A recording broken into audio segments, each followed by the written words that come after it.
Adeyinka Ayinde ọmọ ọ̀yá ilépo lọ́jà gbàngbà lórúkọ tèmi ń jẹ́. I keep telling people bí àwọ̀ mi ló dúdú ọmọ ilẹ̀ adúláwọ̀ ni mí, mo dúdú lójú mo dúdú lára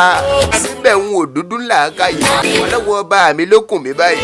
ní wàhálì kì í ṣe pọ́líṣì ṣùlẹ̀ kùn mí tí mi dúdú ẹ̀yìn òkú báyìí là á jogún Adeyinka lójú ogun là á jágun ogun nítorí ogún òkú sì lè dógún àtógún àtògùn nítorí ogún òkú gbogbo wọn báyìí ní ìlanilógún ogun àwọ̀ mi ló dúdú kí ló wí alábàjá ilé tẹ́rí yẹn ìbá àsúnmọ́lé Adeyinka ọ̀dẹ̀ tẹ́rí yẹn ìbá àfẹ̀gbẹ́ kanra wọn ẹni tá a fẹ́ báyìí ní tóbi ju erin lọ lójú ẹni níwà ẹlẹ́ni tá a fẹ́ kè é tó abẹ́rẹ́ ẹ gbówe tí Yorùbá pa ni Yorùbá ní ẹni afẹ́ rí báyìí la fẹ́ rí Adeyinka kò sígbà tá a jí tá a rí èèyàn adífá fún kò ní kúnnikúnni kọ́ má kúnnikùn yàn kan ẹni tí ó kúnnikùn láàmú ọlọ́mọdé òkun wá kún wèrè ni Adeyinka Ayinde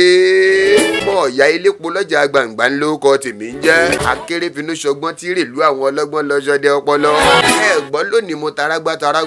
Adeyinka mo taragbá mo gbagbá lọ́wọ́ ajíṣàfihàn àgbàlá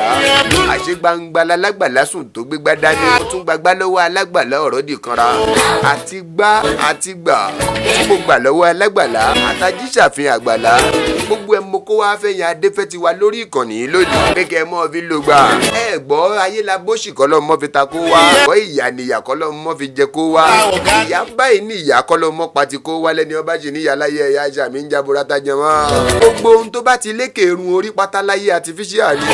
eléyìí táwọn ọba aládé ládéládé ilẹ̀ Yorùbá táwọn kan ò mọ̀ wọ́n bá ara wọn tí wọ́n ń fi orí adé wọlé ní social media tí wọ́n ń fà káàkiri yẹn evaluate yourself before you be evaluated lọ́rọ̀ àwọn ọba ilẹ̀ Yorùbá ní ìsinyìí ọ̀pọ̀ ọba ti wọ́ra wọn social media látàrí pé wọn ò fẹ́ fẹnu síbi tẹnu ń gbé tóńtì náà fẹ́ sọ̀rọ̀ orí àti láàwí náà fẹ́ fèsì kábíyèsí ọba Alake tilẹ̀ gbá wa bẹ́ẹ̀ ni bàbá ń bí à ń ṣe pálapàla àgbàlagbà àgbà ibi gẹ̀rẹ̀jẹ̀ là á bá gbà